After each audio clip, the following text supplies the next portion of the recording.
بسم الله الرحمن الرحيم الحمد لله والصلاة والسلام على رسول الله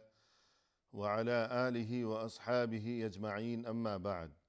ناظرین کرام السلام علیکم ورحمۃ اللہ وبرکاتہ۔ مسلمان کے شب و روز کے عنوان سے اس پروگرام کے ہمراہ ہم آپ کی خدمت میں حاضر ہیں۔ آج کی اس ملاقات میں ہمارا موضوع گفتگو ہے حسن الخاتمہ، یعنی دنیا کی یہ عارضی و فانی اور یہ چند روزہ زندگی کہ جس سے اللہ سبحانہ و تعالی نے اس کمزور مخلوق یعنی انسان کو نواز رکھا ہے۔ اگر اس چند روزہ زندگی میں انسان کو ایسے اچھے اعمال کی توفیق نصیب ہو جائے کہ جن کی بدولت پھر اسے زندگی کے اختتام پر حسن الخاتمہ یعنی خاتمہ بالخیر یا خاتمہ بالایمان، مقصد یہ کہ اچھے خاتمے کی نعمت اسے نصیب ہو سکے۔ قرآن کریم میں اللہ سبحانہ و تعالی نے ارشاد فرمایا، یا ایہا الناس اتقوا ربکم، اے لوگو اپنے رب سے ڈرتے رہو۔ واخشوا یوما لا یجزی والد عن ولدہ ولا مولود هو جاز عن والدہ شیئا، اور ڈرو اس دن سے کہ جب کوئی باپ اپنی کسی اولاد کے کسی کام نہیں آ سکے گا اور نہ ہی کوئی اولاد اپنے والدین کے کسی کام آ سکے گی۔ ان وعد اللہ حق، یقیناً اللہ کا وعدہ تو حق ہے، سچ ہے۔ فلا تغرنکم الحیاة الدنیا ولا یغرنکم باللہ الغرور، لہذا دیکھو یہ دنیا کی زندگی تمہیں دھوکہ نہ دے اور نہ ہی کوئی اور دھوکے دینے والا تمہیں کسی دھوکے میں مبتلا کر دے۔ مقصد یہ کہ اس آیت میں انسانوں کے خالق و مالک اللہ عز و جل کی جانب سے اپنے تمام بندوں کو اس حقیقت کی جانب متوجہ کیا گیا ہے کہ یہ دنیا کی زندگی عارضی و فانی ہے، اور یہ کہ قیامت کا دن آنے والا ہے اور وہاں کوئی کسی کے کام نہیں آ سکے گا۔ لہذا جب قیامت اور آخرت یقینی ہے تو پھر اس حوالے سے یہ حقیقت بھی ذہن نشین رکھنا ضروری ہے، جیسا کہ رسول اللہ صلی اللہ علیہ وسلم نے ارشاد فرمایا ہے، من مات فقد قامت قیامتہ، کہ جس کسی کی موت واقع ہو گئی تو اس کی قیامت تو دراصل ابھی سے برپا ہو چکی ہے۔ یعنی انسان کی یہ جو موت ہے اور دنیا کی زندگی سے آخرت کی زندگی کی جانب منتقلی کا یا انتقال کا یہ جو وقت ہے اور یہ جو آخری مرحلہ ہے، تو یہ موت گویا کہ یہ قیامت کے مراحل میں سے ہی ایک مرحلہ ہے کہ آخری وقت میں گویا کہ انسان کے لیے قیامت کا آغاز ہو چکا ہے۔ تو جب قیامت کی اتنی بڑی اہمیت ہے تو پھر جو آخری وقت ہے کہ جو در حقیقت قیامت اور آخرت کا ہی ایک شعبہ ہے اور ایک حصہ ہے، تو پھر یقیناً اس کی بھی بڑی اہمیت و ضرورت ہے، اور یہ کہ اس طرف توجہ دینا اور اس وقت کے بارے میں سوچتے رہنا اور اپنے لیے خاتمہ بالایمان کی فکر و جستجو کرتے رہنا انتہائی ضروری ہے۔ رسول اللہ صلی اللہ علیہ وسلم نے ارشاد فرمایا، انما الاعمال بخواتیمها، یقیناً اصل اعمال کا اعتبار تو ان اعمال سے ہے کہ جو خواتیم ہیں، یعنی وہ اعمال کہ جن پر انسان کی زندگی کا خاتمہ ہو رہا ہے، یا کوئی بھی اچھا عمل انسان جو انجام دے رہا ہو تو اس عمل کا اختتام کس طرح سے کیا جا رہا ہے، تو جو اختتام ہے، جو خاتمہ ہے، یا یہ کہ انسان آخری وقت کیا کام انجام دے رہا ہے کہ جس پر اس کا خاتمہ ہو رہا ہے، دنیا سے منتقلی ہو رہی ہے، تو اصل اعتبار انہی اعمال کیا ہے؟ اور انسان کو اس بارے میں کوئی علم نہیں ہے کہ میرا آخری وقت اللہ جانے کب پہنچے، تو اس بات کو سوچ کر کہ جب آخری وقت کے بارے میں ہمیں کوئی علم ہی نہیں ہے، تو پھر اس کا مطلب یہ ہے کہ ہم ہمیشہ صرف اچھے ہی کام کیا کریں کہ شاید یہی آخری عمل ہو۔ اور یہ جو آخری وقت ہے اور آخری وقت میں جو انسان کا عمل ہوا کرتا ہے، تو اس کی اہمیت ہمیں اس بات سے بھی سمجھ لینی چاہیے کہ انبیاء کرام علیہم السلام بھی ہمیشہ اس وقت کے بارے میں اور یہ کہ خاتمہ بالایمان کے بارے میں ہمیشہ بہت ہی فکر مند رہا کرتے تھے، جیسے کہ قرآن کریم میں فرمایا وَوَصَّى بِهَا إِبْرَاهِيمُ بَنِيهِ وَيَعْقُوبُ، کہ اسی چیز کی وصیت کی تھی ابراہیم علیہ السلام نے اپنی اولاد کو، اور یعقوب علیہ السلام نے بھی اپنی اولاد کو۔ یا بنی ان اللہ اصطفى لکم الدین فلا تموتن الا وانتم مسلمون، اور وصیت کرتے ہوئے یوں ارشاد فرمایا تھا ان انبیاء کرام علیہم السلام نے کہ اے میرے بچوں،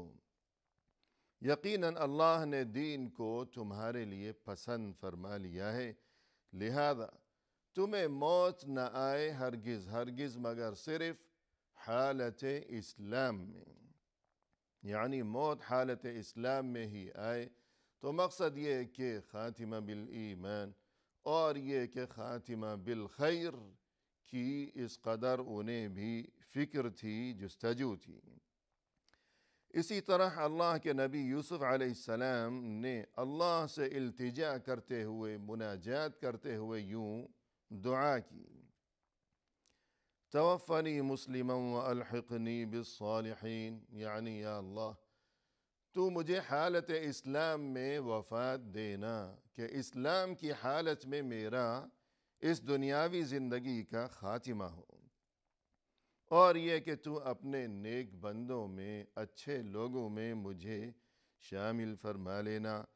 اسی طرح قرآن کریم میں ہمیں یہ بات بتائی گئی ہے کہ اللہ کے جو خاص بندے ہیں، اللہ کے جو مقرب ترین لوگ ہیں، تو وہ یوں دعا کیا کرتے ہیں کہ ربنا فاغفر لنا ذنوبنا وکفر عنا سیئاتنا وتوفنا مع الابرار، اے ہمارے رب تو ہمارے گناہوں کو معاف فرما دے اور ہماری خطاؤں کو تو مٹا دے، اور یہ کہ وتوفنا مع الابرار، اے ہمارے رب تو اچھے لوگوں کے ساتھ ہمیں وفات دینا، کہ وفات ہماری اس طرح ہو کہ جس طرح اچھے لوگوں کی وفات ہوا کرتی ہے، اور یہ کہ وفات کے بعد بھی جس طرح اچھے لوگوں کا جو حشر ہوا کرتا ہے، جو انجام ہوا کرتا ہے، ان کی جس طرح قیامت ہوگی اور آخرت میں جو ان کا عمدہ ترین انجام ہوگا، تو اے ہمارے رب ہمارا انجام بھی اور ہمارا خاتمہ بھی ایسا ہی ہو جائے۔ رسول اللہ صلی اللہ علیہ وسلم یوں دعا کیا کرتے تھے کہ یا مقلب القلوب ثبت قلبی علی دینک و طاعتک، اے اللہ اے دلوں کو الٹ پلٹ کرنے والے، تو میرے دل کو ثابت قدم رکھنا اپنے دین پر اور اپنی اطاعت و فرما برداری پر ثابت رکھنا، یعنی ہمیشہ کے لیے یا اللہ میں تیرے دین پر عمل پیرا رہوں، ہمیشہ کے لیے، یہاں تک کہ آخری وقت آ پہنچے۔ اسی طرح رسول اللہ صلی اللہ علیہ وسلم فتنة المحیا والممات، کہ اللہ کی پناہ طلب کیا کرتے تھے زندگی کے ہر فتنے سے اور یہ کہ موت کے فتنے سے۔ موت کے فتنے سے یہی مراد ہے کہ یا اللہ ایسا نہ ہو کہ میری موت یا یہ کہ میرا انجام، میرا خاتمہ برا ہو، تو یوں آخری وقت یعنی خاتمہ بالایمان، اس کی اتنی بڑی اہمیت ہے کہ یہ انبیاء کرام علیہ السلام اور رسول اللہ صلی اللہ علیہ وسلم بھی خاتمہ بالایمان کے لیے اللہ سے اپنے لیے دعا کرتے رہتے تھے۔ اسی طرح فرمایا رسول اللہ صلی اللہ علیہ وسلم نے، من كان آخر كلامه لا الہ الا اللہ دخل الجنہ، جس کسی کی زبان پر اس دنیا سے رخصتی کے وقت، آخری وقت، خاتمے کے وقت کلمہ لا الہ الا اللہ ہوگا تو انشاءاللہ وہ جنت میں داخل ہو جائے گا۔ اسی طرح ناظرین کرام، قرآن کریم کے مطالعے کے دوران ہمیں یہ بات نظر آتی ہے کہ جو اہل استقامت ہیں، یعنی انسان اگر ہمیشہ ہی زندگی بھر شب و روز، ہر دن اور ہر رات، ہر صبح اور ہر شام، اس کے یہ اوقات، یہ زندگی یوں بسر ہوتی ہو کہ وہ اللہ کے دین پر استقامت کا مظاہرہ کر رہا ہو، کہ دینی احکام پر عمل کے سلسلے میں پابندی ہو، نہ یہ کہ غفلت اور کوتاہی کا وہ شکار ہو، تو جو کوئی ہمیشہ ہی استقامت سے کام لے گا، ہمیشہ ہی اچھے کام ہی وہ کرتا رہے گا، تو پھر اس کا نتیجہ یہ ہوگا کہ اس کا خاتمہ بھی انشاءاللہ عمدہ ترین ہی ہوگا، کہ زندگی بھر انسان جس کیفیت میں اور جن اعمال پر وہ اپنی زندگی بسر کیا کرتا ہے، جو کام کرتے ہوئے وہ اپنی زندگی گزارتا ہے اس دنیا میں، تو پھر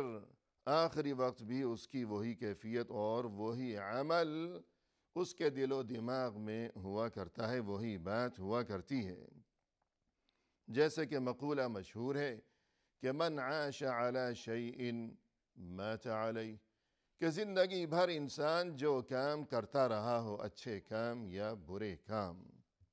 تو اب موت کا جب وقت آئے گا، خاتمے کا وقت آئے گا، خاتمے کی وہ گھڑی جب سر پر ہوگی، تو اس وقت اس کا خاتمہ بھی انہی اعمال پر اور اسی کیفیت میں ہوگا۔ لہذا زندگی بھر انسان کو استقامت یعنی اچھے کاموں کی پابندی ہی کرتے رہنا چاہیے۔ قرآن کریم میں فرمایا کہ ان الذین قالوا ربنا اللہ ثم استقاموا، یقیناً وہ لوگ جنہوں نے یوں کہا کہ ہمارا رب تو اللہ ہے، پھر اپنی اس بات پر وہ ثابت قدم رہے، استقامت سے کام لیتے رہے۔ تتنزل علیہم الملائکۃ الا تخافوا ولا تحزنوا وَأَبْشِرُوا بِالْجَنَّةِ الَّتِي كُنْتُمْ تُوعَدُونَ، ان پر فرشتے نازل ہوں گے، یعنی بوقت انتقال اور خاتمے کے وقت فرشتے جب آئیں گے تو انہیں یوں خوشخبری دیں گے کہ ڈرنے کی ضرورت نہیں ہے، تم نہ ڈرو اور تم غم نہ کرو، اور یہ کہ تم خوشخبری سن لو اس جنت کے بارے میں کہ جس جنت کا تم سے وعدہ کیا جاتا تھا، یعنی دنیا کی زندگی میں یہ جو وعدہ تھا اللہ اور رسول صلی اللہ علیہ وسلم کی طرف سے کہ اگر اچھے کام کرتے رہو گے تو تمہارے لیے جنت ہے اور وہاں کی لازوال نعمتیں ہیں، تو جو کوئی ہمیشہ ہی اچھے کام کیا کرے گا تو انشاءاللہ پھر اس کا خاتمہ بھی اچھا ہی ہوگا، اور یوں فرشتے اسے خوشخبری سنائیں گے۔ اسی طرح ناظرین کرام، رسول اللہ صلی اللہ علیہ وسلم کی طرف سے ہمارے لیے یہ حکم ہے کہ ہم ہمیشہ اللہ کے بارے میں حسن ظن یعنی خوش گمانی اور اللہ سے اچھی امید ہی رکھا کریں، جیسا کہ فرمایا رسول اللہ صلی اللہ علیہ وسلم نے، لا يموتن احدکم الا وهو يحسن الظن باللہ عز وجل، تم میں سے کسی کو موت نہ آئے مگر اس حالت میں کہ وہ اللہ سے اچھی امید رکھے ہوئے ہو، تو اگر انسان کے دل میں اللہ سے اچھی امید ہو کہ انسان زندگی بھر اللہ کے احکام پر عمل کرتا رہا، اپنے بس میں اپنی طاقت میں جو کچھ بھی تھا، جتنا بھی تھا، اپنی طرف سے مکمل خلوص نیت کے ساتھ انسان اگر کوشش کرتا رہے اور اس کے بعد معاملہ اللہ کے حوالے کر دے اور اللہ سے اچھی امید رکھے کہ انشاءاللہ میرا انجام، میرا خاتمہ درست ہی ہوگا، بہتر ہی ہوگا، تو اس کا نتیجہ یہ ہوگا کہ اللہ سے جو اچھی امید رکھی ہے تو پھر انشاءاللہ خاتمہ بالخیر کی نعمت ہی نصیب ہوگی۔ رسول اللہ صلی اللہ علیہ وسلم ایک بار کسی نوجوان کے پاس تشریف لے گئے جو کہ حالت نزع میں تھا، یعنی آخری وقت تھا، اور اس وقت آپ صلی اللہ علیہ وسلم نے اس سے دریافت فرمایا کہ کیف تجدک، کہ اس وقت تم کیا محسوس کر رہے ہو؟ تو اس نے یوں جواب دیا کہ واللہ یا رسول اللہ انی ارجو اللہ و انی اخاف ذنوبی، یوں عرض کیا کہ اے اللہ کے رسول، اللہ کی قسم مجھے اللہ سے اچھی امید بھی ہے، لیکن ساتھ ہی اپنے گناہوں کی وجہ سے مجھے خوف بھی ہے اور اچھی امید بھی ہے۔ فقال رسول اللہ صلی اللہ علیہ وسلم لا يجتمعان في قلب عبد في مثل هذا الموطن إلا أعطاه الله ما يرجو وآمنه مما يخاف۔ تب رسول اللہ صلی اللہ علیہ وسلم نے فرمایا کہ جب کسی انسان کے دل میں ایسے موقع پر، یعنی حالت نزع میں، آخری موقع پر، زندگی کے خاتمے کے موقع پر اگر کسی انسان کی یہی کیفیت ہو تو نتیجہ یہ ہوگا کہ اسے اللہ سے جو اچھی امید ہے تو اللہ اسے ضرور وہ اچھی چیز، اچھا خاتمہ، اچھا انجام اور پھر آخرت کی خیر و خوبی اللہ اسے ضرور عطا فرمائے گا، اس لیے کہ امید اچھی ہے تو پھر اللہ کی طرف سے اچھا ہی ہوگا۔ اور جس چیز کا اسے ڈر ہے، یعنی اپنے گناہوں کی وجہ سے ڈر ہے، تو اللہ اسے اس چیز سے محفوظ رکھے گا کہ جس چیز کا اسے ڈر ہے، یعنی عذاب سے اور پکڑ سے اللہ اسے محفوظ ہی رکھے گا۔ اور یہ کہ رسول اللہ صلی اللہ علیہ وسلم نے فرمایا اذا اراد اللہ بعبد خیرا استعملہ قبل موتی، اللہ جب اپنے کسی بندے کے لیے خیر کا ارادہ فرماتا ہے تو اس کی موت سے پہلے اسے کام میں لگا دیتا ہے۔ لوگوں نے عرض کیا کہ اے اللہ کے رسول، اللہ اسے کام میں لگا دیتا ہے، اس سے کیا مراد ہے، کیا مطلب ہے اس کا؟ قال یوفقہ لعمل صالح ثم یقبضہ علیہ، اللہ اسے اچھے کاموں کی توفیق عطا فرماتا ہے، پھر انہی اچھے کاموں کے دوران ہی، اسی کیفیت میں ہی اللہ اسے دنیا سے اٹھا لیتا ہے۔ تو اس سے یہ بات سمجھ میں آئی ناظرین کرام کہ انسان کو چاہیے کہ ہمیشہ اچھے کام ہی کرتا رہے زندگی بھر، کہ نہ جانے آخری وقت کب آ پہنچے گا۔ تو جو کوئی ہمیشہ اچھے کام کیا کرے گا اور ہر قسم کی برائی سے اپنا دامن بچائے رکھے گا تو پھر زندگی بھر جب وہ اچھے کام کرتا رہا تو انشاءاللہ جو آخری وقت ہے، جو خاتمہ ہے، اس وقت بھی اللہ کی طرف سے اس کے لیے بہتری اور خیر و خوبی ہی ہوگی۔ اللہ ہم سبھی کو خاتمہ بالایمان کی نعمت عطا فرمائے۔ وآخر دعوانا ان الحمد للہ رب العالمین۔